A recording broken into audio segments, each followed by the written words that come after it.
Relatos del Guardián del Nun. Cuentos, leyendas y profecías para entender la vida. La historia de Ajarías. Las tres parábolas sin importancia. No todo es lo que parece.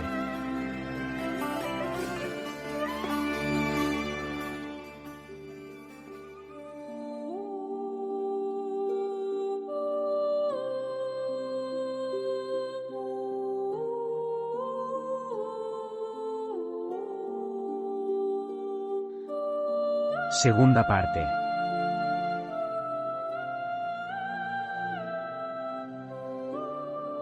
José de Arimatea seguía contándole la historia de los comienzos de Ajarías a los discípulos. Y recuerdo que ese día vino Ajarías muy contento mientras nosotros estábamos preparando la caravana. Traía una alforja al hombro con las cosas que le había preparado su madre. En cuanto llegó le preguntó a mi capataz Mubarak: «Ya estoy listo, ¿cuál es mi caballo?».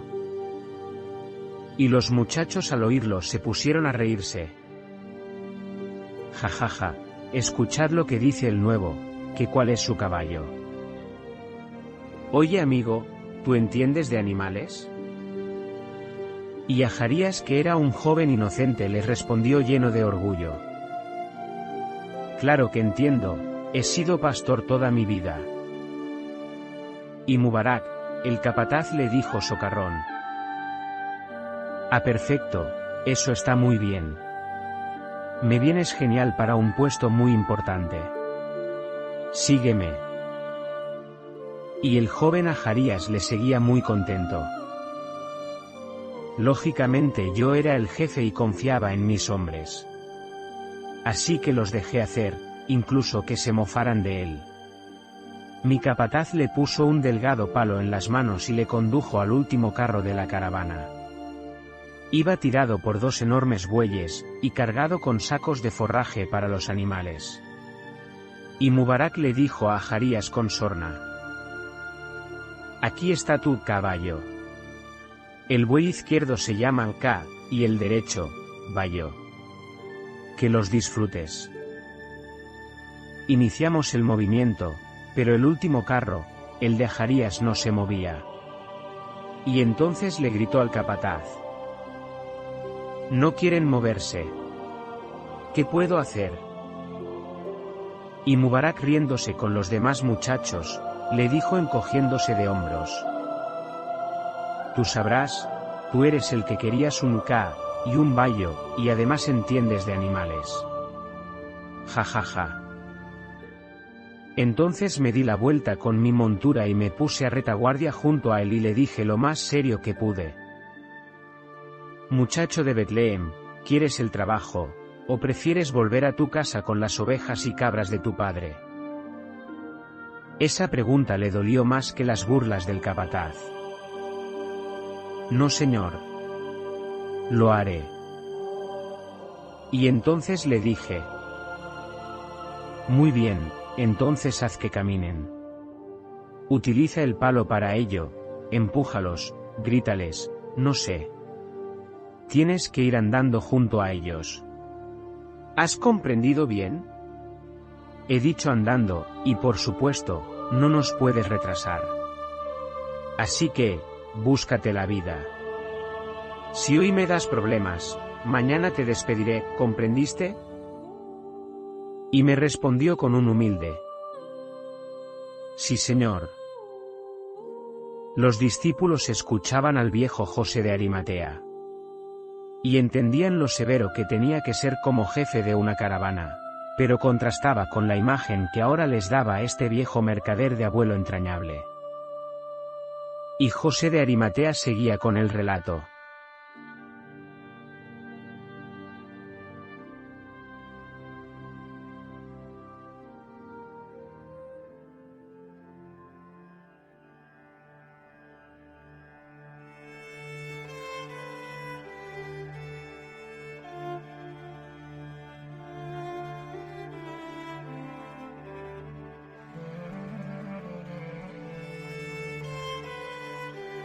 Vi entonces que era en verdad un buen muchacho de campo. Se resignó y acató mis órdenes e incluso aprendió a mover esos bueyes. Cogió un poco de forraje, lo troceó y se lo puso a los bueyes delante de sus morros. Y así consiguió moverlos. Fue muy listo. Todos mis hombres iban montados sobre animales o en los carros. Todos, excepto el joven Ajarías.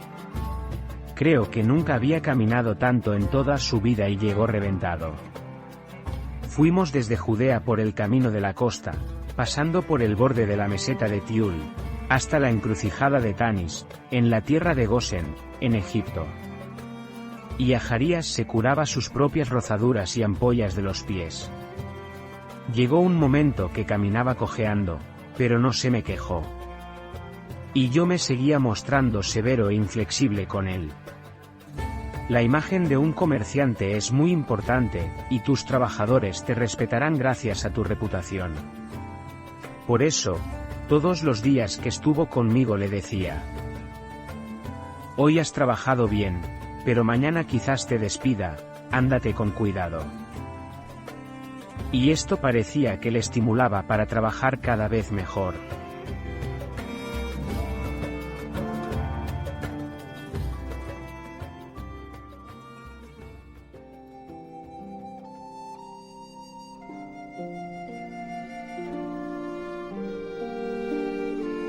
Como dije antes, llegamos a Tanis. Allí tenía una factoría y unos almacenes. Además de una casa, donde me estaban esperando mi esposa Sarai y mi hija Esther. Al llegar, lo primero que hicimos fue soltar y refrescar a los animales. Y Ajarías se tiró literalmente al suelo. No podía con su alma. Me acerqué a mi capataz y le di unas indicaciones al respecto. Mubarak se le acercó entonces y le dijo muy seco: arriba, perro. Primero los animales de la caravana, luego las personas, y después, los perros. Anda, ve y refresca el caballo del señor José. Y Ajarías, cojeando, cogió un cepillo de las manos del capataz y se fue al establo de ese caballo. Se sorprendió mucho, porque por lo visto, ese establo era más grande que la casa de sus padres. Ajarías cepillaba mi caballo como os contaba, y de lo cansado que estaba se estaba quedando dormido, y pareció que soñaba porque de repente olió a comida caliente y escuchó música.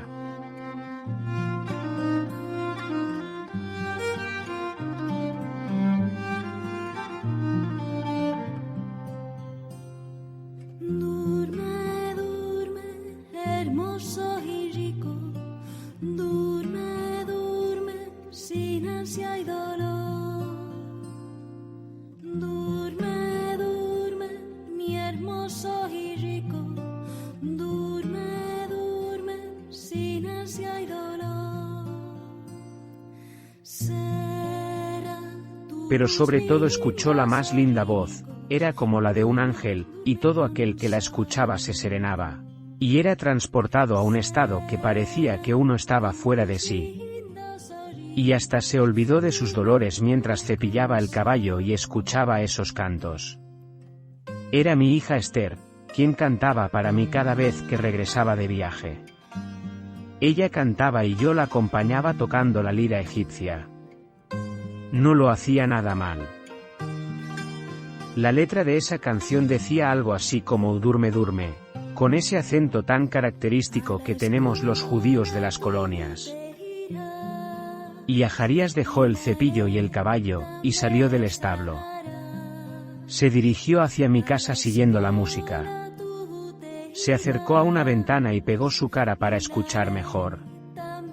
No vio a mi hija porque tenía echadas las celosías, pero parecía que estaba bajo el hechizo de algún embrujo.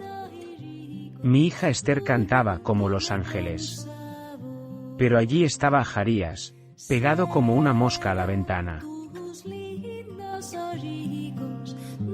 Y allí lo descubrió Mubarak.